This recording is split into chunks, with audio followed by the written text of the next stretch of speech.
Breaking news. After RCH-155, Germany to host small drones production line for Ukrainian forces, January 3, 2026. Look, this isn't just another headline. This is a seismic shift. We're seeing the German industrial engine pivot, really pivot, from heavy, traditional assets to the asymmetric needs of the modern battlefield. Subscribe to Defense Reports. It's your go-to source for timely, in-depth military and defense reports. I'm Alex. Join me with Ari in the latest deep dive by Defense Report for a sharp, no-nonsense breakdown of the latest in global defense news, military technology, and strategic developments. And today we're going to cover the creation of Quantum Frontline Industries, or QFI. And Alex, this isn't just about supplying some new equipment. This could genuinely redefine the entire European-Ukrainian defense relationship. It's huge for 2026. That's it, exactly. Yeah. Our mission today is to really analyze the blueprint for this new transnational industrial base. It's all under the Build with Ukraine initiative. And we're looking at a system designed to take these incredible Ukrainian-designed, combat-proven drones and just scale them up massively, using German infrastructure. So the big question, and this is what we really need to tackle for you, is why? Why move this critical production out of Ukraine and onto German soil? It's not just about logistics, is it? It feels like a real institutional commitment to resilience. I mean, this is Europe's first industrial-scale foreign production line for Ukrainian drones. Right, and we know the core problem. Ukrainian manufacturing hubs are just constant targets for Russian strikes. It's a war of attrition against their industrial base. So you move it. You move production to a safe NATO country. Germany gives you physical security, a stable energy supply, and immediate access to the entire European high-tech component market.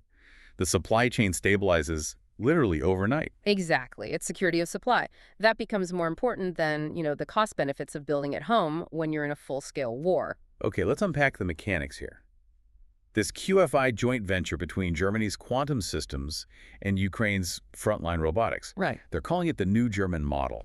What does that actually look like? Well, the strength is in the symmetry. It's a really clear division of labor. On the German side, you've got quantum systems. And they're not a small player. They're a DefTech unicorn, right? Right. They've already sent hundreds of their vector drones to Kiev. A huge player. And their role is the industrial backbone. They bring the production lines, the automation, the infrastructure for mass manufacturing. That's their expertise. So Germany provides the massive, stable capacity, and the Ukrainian partner, Frontline Robotics, brings the secret sauce. They bring the battle-tested tech, the intellectual property, the licensed production rights, the technology transfer, and, this is critical, the personnel training. It's a perfect merger. German industrial scale meets R&D that was literally forged under fire. And the timeline.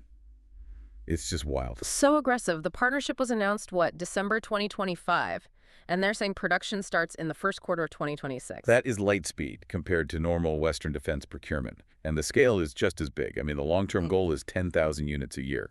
That's a number that actually shifts the balance on the battlefield. And this detail is so important for everyone listening.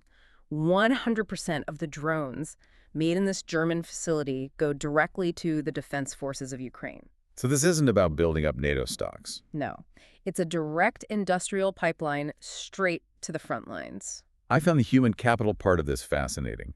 Frontline Robotics is hiring about 200 specialists, and they're specifically recruiting Ukrainian talent from abroad. Technicians, engineers, and former military pilots. And that's the key, isn't it? That operational expertise. You get a feedback loop that isn't theoretical. It's immediate. It's practical. These pilots know exactly how a drone behaves under jamming. They know what parts fail first. It basically institutionalizes that battlefield-to-factory innovation cycle that the West, often struggles to implement quickly.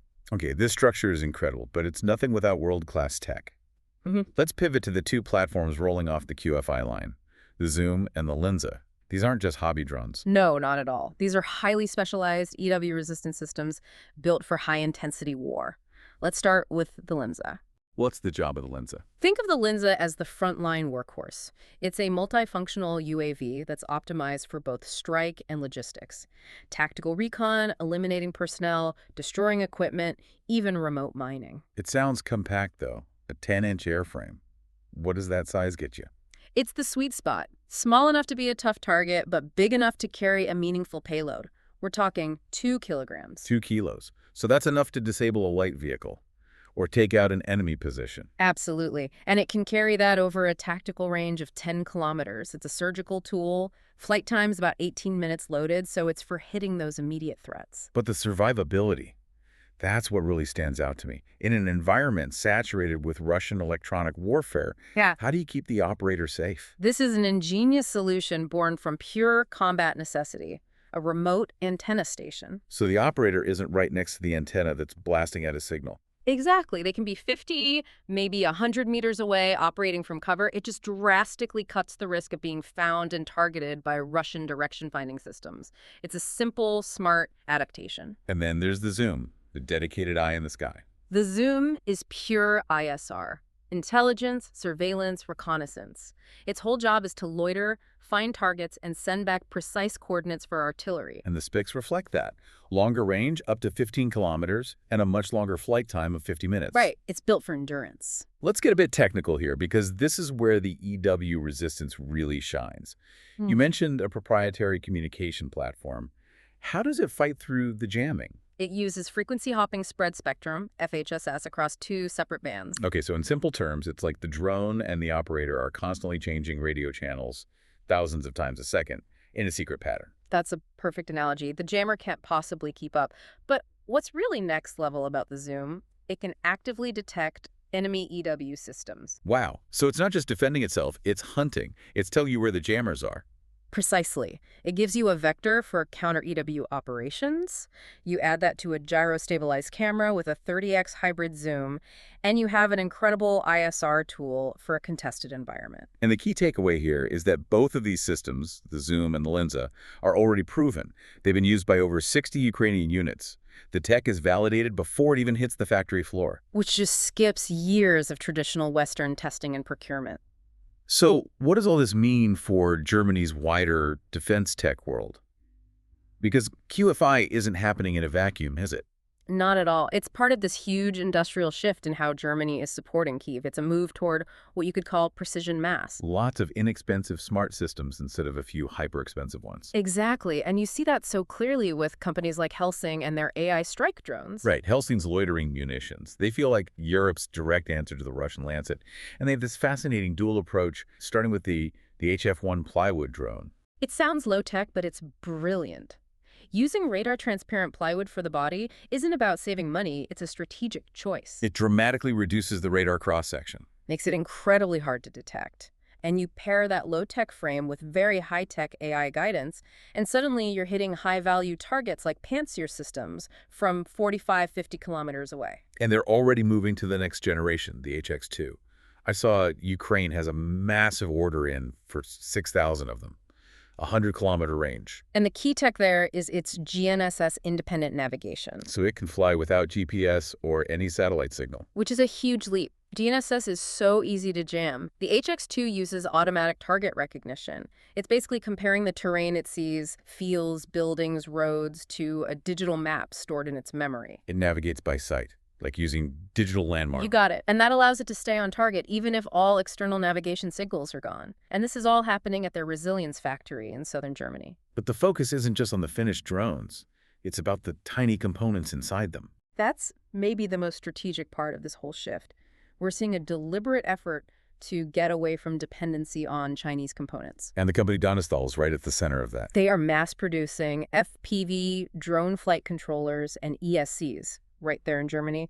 They're aiming for 6 figures in volume. So they're building a robust, China-free supply chain from the ground up. And that's revolutionary. When they call their MAUS drone NATO's first industrially produced FPV drone, it signals a complete shift. They're prioritizing a reliable domestic supply chain. It's about long-term industrial sovereignty. And we shouldn't forget the big guys.